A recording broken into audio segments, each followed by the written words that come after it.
نعمة وسلام خريستوس أنستي. في أسئلة انتشرت مؤخرا على حساب عيد القيامة في كنيستنا القبطية الأرثوذكسية واختلافه مع التقويم الغربي والفصح اليهودي، ولذلك أحب في مناقشتنا النهاردة إن احنا نغطي الأسئلة دي ونجاوب عليها من منطلق علمي بحت. بس في البداية أنا أحب إن أنا أقر بإني سعيد جدا وفخور جدا وممتن لأبائنا أباء كنيسة الإسكندرية وأباء مدرسة الإسكندرية ولحساب الأبوقتي، لأن ربنا بيدينا تكريم وعلامة سنوية بحسب حساب الأبوقتي بظهور النور المقدس في عشية عيد القيامة اللي بحسب حساب كنيستنا. تعالوا في الأول حضراتكم نبص على التاريخ. في أوائل القرون المسيحية كانت كل كنيسة ليها طقوسها وعاداتها، وبيحددوا عيد القيامة حسب رؤية كل كنيسة على حدة، وبسبب كده ظهرت طائفة الأربعة عشريين. طبعا الاختلافات دي لم تؤدي إلى أي انشقاقات أو حتى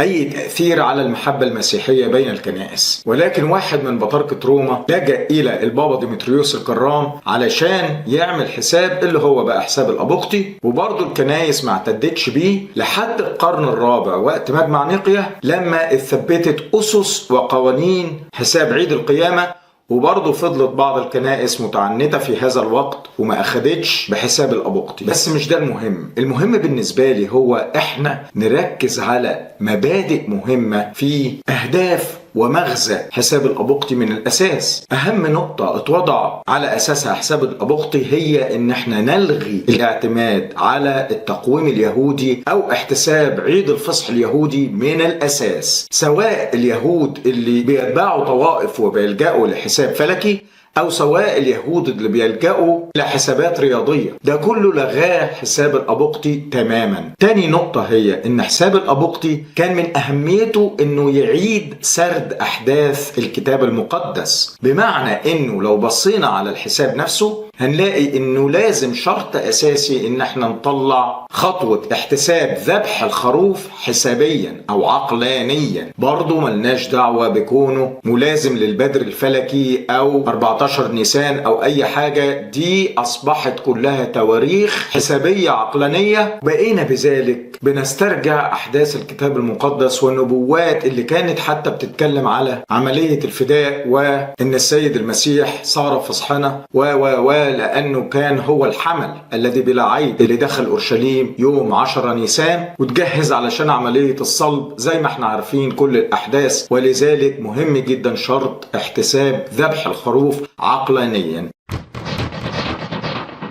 رتب على ذلك انه في مجمع نيقيا الاعتدال الربيعي اللي كان تزحزح لحد يوم 21 مارس ثبت انه يكون اعتدال ربيعي كنسي. خلاص من هذه النقطة لم يعد الاعتدال الربيعي فلكي، لا هو اعتدال ربيعي كنسي حسابي عقلاني. وده يدل على ان اباء مدرسة الاسكندرية وكنيسة الاسكندرية بالاولى وبعض أباء الكنائس التانية كانوا عارفين المفهوم العلمي وحقيقة تزحزح الأيام الموسمية زي الاعتدال الربيعي والانقلاب الصيفي والانقلاب الشتوي وهكذا. الحقيقة المنطقية والعلمية والعقلية هي إنه مفيش أي حساب بشري ممكن إنه هو يتنبأ بأي ظواهر فلكية أو حركة نجوم أو كواكب أو أقمار بشكل دقيق. مفيش حاجة اسمها كده. الحسابات اللي احنا بنعملها حتى لو كانت بسيطة او معقدة ما هي الا تقريب لذهننا ولأفهامنا. اخر نقطة بقى بالنسبة لحساب الأبوقتي، ودي يمكن ناس كتيرة بتغيب عليه، ان حساب الأبوقتي كان معادلة حسابية في اصلها اتفقوا الآباء إنها تكون معادلة حسابية سهلة علشان كل المسيحيين اللي في كل العالم يقدروا انهم يستخدموها ويطلعوا حساب عيد القيامة بسهولة. ولكن بالرغم من ذلك الامبراطور قسطنطين اللي كان بيرأس مجمع نيقيا برضو بعت رسالة لكل كنائس العالم ينصحهم انهم يتبعوا البطريرك القبطي الحقيقة هي ان مش كل الكنايس اخذت بحساب الابوقتي او اطاعت قرارات قسطنطين الامبراطور، لكن بالتدريج وصلنا للاتفاق التام تقريبا في القرن العاشر الميلادي. وفي اخر القرن ال11 او اوائل القرن ال12 التاريخ بيذكر ان ربنا ابتدى يبعت علامة اللي هي ظهور النور المقدس سنويا. كانت قبل كده بتحصل بس مش سنويا. طيب قبل ما نرجع تاني للأسئلة بتاعة التقويم اليهودي والتقويم الإغريغوري والبدر الفلكي والكلام ده كله، عايزين نقول ان الاعتدال الربيعي بيتزحزح تقريبا كل قرن وربع او كل قرن وتلت، فيتقدم يوم بالنسبة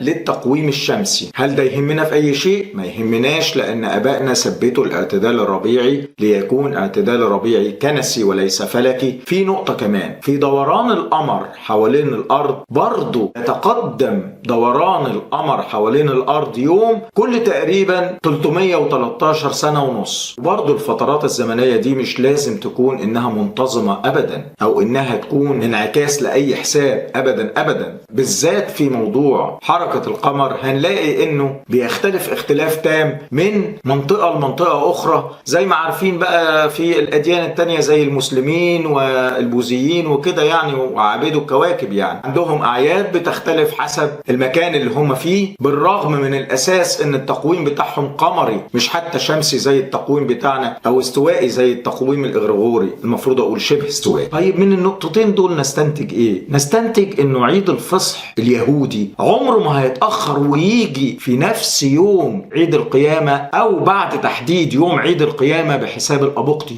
ابدا. وبالإضافة لكل ده فضل بعض المسيحيين الغربيين يناقشوا إن ظواهر السنة القمرية زي تحرك القمر إنه عمال يتقدم، والظواهر الاستوائية زي الاعتدال الربيعي إن هو عمال يتقدم. الكلام ده ظهر خصوصا في القرن السابع والثامن، وفي بعض المصادر بتقول إن هو كان متأثر ببعض الثقافات الإسلامية، لكن أنا ما أقدرش أجزم بهذه المعلومة. طيب وأنا أرد أقول إيه وحضراتكم تردوا تقولوا إيه؟ يا جماعة، هو احنا نسينا مبادئ مجمع نيقيا وحساب الأبوقتي؟ ان احنا اصلا ولا بنعتمد على الظواهر الفلكية ولا بنعتمد على الرؤى العينية لحساب عقلاني عملناه بعقلنا علشان يحقق لنا ايماننا المسيحي ونعيد سرد احداث الكتاب المقدس؟ المهم فوق كل مهم هو انه كل الكنايس وصلت لاتباع حساب الأبوقتي بمجيء القرن العاشر، وفي أواخر القرن ال11 أو أوائل القرن ال12. الأهم فوق كل مهم إن النور المقدس أصبح بيظهر سنويا لحد ما نوصل للقرن ال16. وباختصار وبدون أي تعقيدات، علشان موضوع التقويم الإغريغوري ده ليه فيديو مقبل لوحده علشان هو مش موضوعنا دلوقتي، جات الكنيسة الكاثوليكية اللي في الوقت ده لم تكن تؤمن بأن الأرض بتتحرك من الأساس. محدش يصدق أبدا المبادئ الواهية إن الغرب كان عايز يعيد قياس السنة من خلال دوران الأرض حول الشمس. لا، هم ما كانوش بيؤمنوا إن الأرض بتدور من الأساس حول الشمس، كانوا عايزين يعيدوا النظر في حساب عيد القيامة على أساس الظواهر الفلكية اللي اتزحزحت. طيب ليه؟ هم ما كانوش يعرفوا إن ده مش بس هيخالف قوانين مجمع نيقيا، لكن بالأكتر مش هيتوافق مع الظهور السنوي للنور المقدس. هم لو ما كانوش يعرفوا ده في حد ذاته جهل، لكن لو كانوا عارفين إن النور المقدس بيظهر وعملوا كده برضه ده يبقى فاجعة أكبر. النقطة العلمية الحقيقة اللي عايزين نوصل لها هي إنهم لما عملوا التقويم الإغريغوري علشان يعيدوا حساب عيد القيامة عملوا جداول قمرية، ما عرفوش يعملوا حساب زي حساب الأبوقتي. عملوا جداول تتنبأ بحركة القمر لمدة 300 ألف سنة. دي مش نكتة، 300 ألف سنة، وطبعا فيها أخطاء كتيرة برضو مش موضوعنا دلوقتي. المهم هو إنه من بعد تطبيق التقويم الإغريغوري بأقل من 5 سنين ابتدى عيد الفصح اليهودي يجي بعد عيد الفصح الغربي مرتين كل دورة ميتونية، يعني على الأقل 10 مرات كل قرن، لحد ما وصلنا للقرن 20 وال21 بقى الفصح اليهودي بيجي بعد الفصح الغربي 3 مرات كل دورة ميتونية، يعني ما يقرب من أكتر من 15 مرة في القرن الواحد. ده بغض النظر عن الأيام اللي بيجي فيها الفصح اليهودي يوم أحد عيد الفصح الغربي نفسه. ده لم ولن يحدث أبدا مع حساب الأبقطي، بس من أجل السبب إن إحنا عاملين حساب عقلاني مثبتين فيه الاعتدال الربيعي اللي هو ما بيتحركش، والاعتدال الربيعي والظواهر القمرية بتتقدم. ولذلك عيد الفصح اليهودي اتقدم على مر العصور، لكن عمر ما عيد القيامة اللي بحسب الأبقطي هيجي مع أو قبل عيد الفصح اليهودي. أرجو النقطة دي تكون واضحة جدا. رجوعا بقى للتقويم الإغريغوري، يعني أكتر من 10 مرات في القرن من ساعتها، أو أكتر من 15 مرة في كل قرن دلوقتي، ما ظهرش حد من الكنيسة الكاثوليكية خالص عشان يقدم اعتذار عن تقويم لم يثبت نفعيته. والأهم فوق كل مهم إنه ما بقاش بيتماشى مع النور المقدس، المعجزة اللي ربنا بيعملها على مرأى ومسمع من كل العالم. أنا الحقيقة معرفش إن في حد من الكنيسة الكاثوليكية أو الكنائس الغربية قال كده، لكن من فضلكم صححوا لي، لأن أنا يهمني جدا إن إخواتنا يرجعوا لنفس التقويم اللي استلمناه من أبائنا، اللي ربنا بيكرمهم وبيظهر المعجزة دي للعالم كله سنويا، علشان إحنا بنعبد ربنا. إحنا مسيحيين بنستخدم حساب عقلاني، مش ظواهر مرئية ورؤى عينية زي الأديان التانية. ومش عايز أكرر في النقطة دي كتير خلاص، لأن احنا اتناقشنا فيها فعلا وفعليا.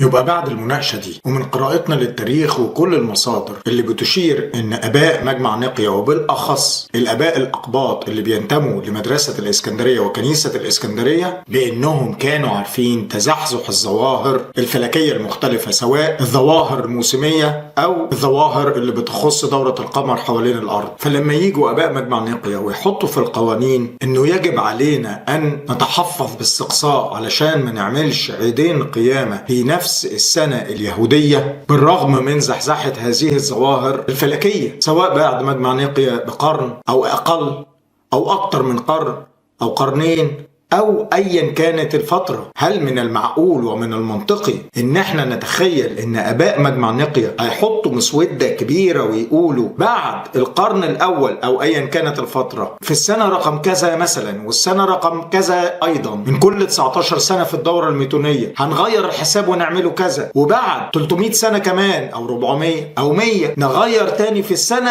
الفلانية والسنة العلانية، نغير كمان وننقص أسبوع عشان عيد الفصح هيجي بدري، وبعد 300 سنة كمان أو 400 أو 500 نطرح تاني في سنين الدورة الميتونية كذا وكذا وكذا، علشان دايما يبقى بين عيد الفصح اليهودي وعيد القيامة اللي بحسب حساب الأبقطي يبقوا خلال نفس الأسبوع. ده كلام منطقي؟ ده كلام مثلا يعقل؟ واحنا اصلا عاملين حساب عقلاني نستنتج منه تواريخ معروفة لذبح الخروف علشان نحدد بعديها عيد القيامة اللي هو مش ممكن يجي مع او قبل الفصح اليهودي ابدا. ده كفاية لوحده، مش عايزين بقى مسودة. احنا مش هنقعد نعمل على اساس فلكي ابدا. وبعدين لازم ناخد بالنا ان اليهود نفسهم طوائف، في بعض منهم بيعمل عيد الفصح على اساس ظواهر فلكية، وفي منهم بيعمل عيد الفصح على اساس معادلات حسابية. وبرضه نقول ان التاريخ بيذكر ان اليهود اخدوا حساب الدورة الميتونية اللي مبني عليها حساب الأبقطي بعد ما يقرب من ربع قرن من مجمع نقيا. يعني كده في طوائف هتجيب معادلات مختلفة، واليهود بينهم وبين بعض ممكن يختلفوا في تحديد عيد الفصح اليهودي، لكن بالرغم من ذلك مش ممكن هنلاقي ابدا عيد القيامة بحسب حساب الأبقطي بيجي مع او قبل الفصح اليهودي. وانا مطلع على الرسائل الفصحية بتاعت الأنبا أثناسيوس، ومش بس كده، مطلع على كل التواريخ بتاعت عيد القيامة الأرثوذكسي من القرن السابع لحد النهاردة، والأعياد بتاعت التقويم الإغريغوري من القرن 16 لحد النهاردة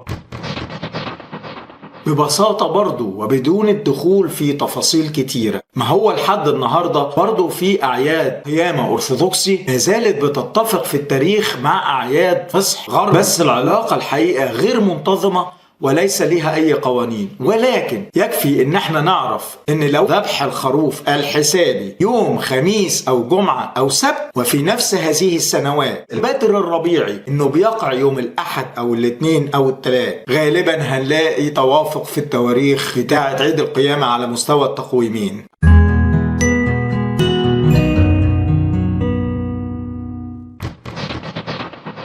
آخر نقطة خلاص هقولها هي إنه أنا مرة تانية بأقر وأقرر بل وأكرر امتناني واعتزازي بحساب الأبوقتي، مش لسبب إلا لأن ربنا بقى بيعمل هذه المعجزة سنويا بظهور النور المقدس بلا أدنى استثناء في عشية عيد القيامة اللي بيحددوا حساب الأبوقتي. لكن أنا هقول لحضراتكم على نقطة أنا عارف إنها ممكن تكون مش سهل تقبلها بالنسبة لناس كتير، لكن أنا واثق جدا في حضراتكم وفي وعي حضراتكم وفي فهم حضراتكم.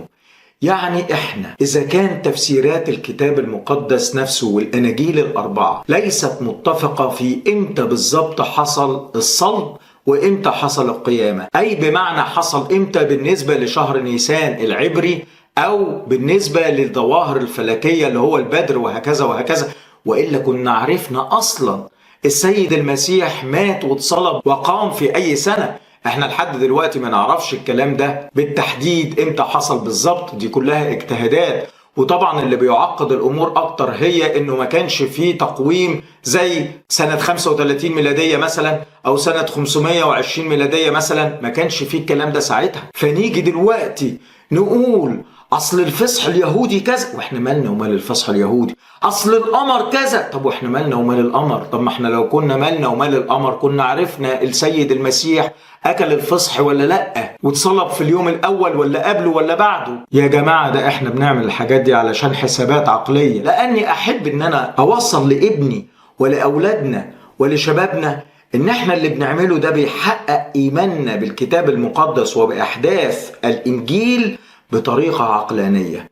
أنا لما ابني يبتدي يتعلم الجمع أقدر إن أنا أستخدم معاه حساب الأبوقتي، لما يبتدي يتعلم الطرح أقدر إن أنا أستخدم معاه حساب الأبوقتي، لما يبتدي يتعلم الضرب والقسمة أقدر إن أنا أستخدم معاه حساب الأبوقتي، علشان نقدر إن احنا نحدد بيها ذبح الخروف الحسابي. ملناش دعوة باليهود. يا نهار أبيض، ليه؟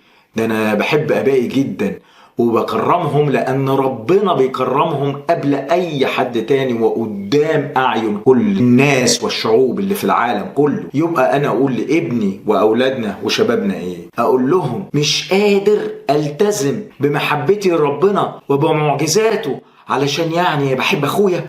ما أنا بحب أخويا لكن أنا عايزه يلتفت وينتبه للحقيقة، للي بيشوفوه كل العالم، مش إحنا بس كمسيحيين. إحنا لا نهتم أبدا بقمر أو بشمس أو بحركة الكواكب. إحنا كل اللي بنعمله ده بيعكس إيماننا. أيام أعيادنا لا تدل على شيء إلا على اتفاقنا مع بعض كمسيحيين وتمسكنا بالمسلمات والموروثات بتاعتنا، وبالأكتر من كل ده محبتنا لربنا، وإن احنا نقدر نرسخ إيماننا والبعد العملي لأحداث الإنجيل والكتاب المقدس ككل. أشكر حضراتكم جدا على مشاهدة الفيديو ده، وأرجو من حضراتكم تصلوا لي وتصلوا لعائلتي. أشكركم.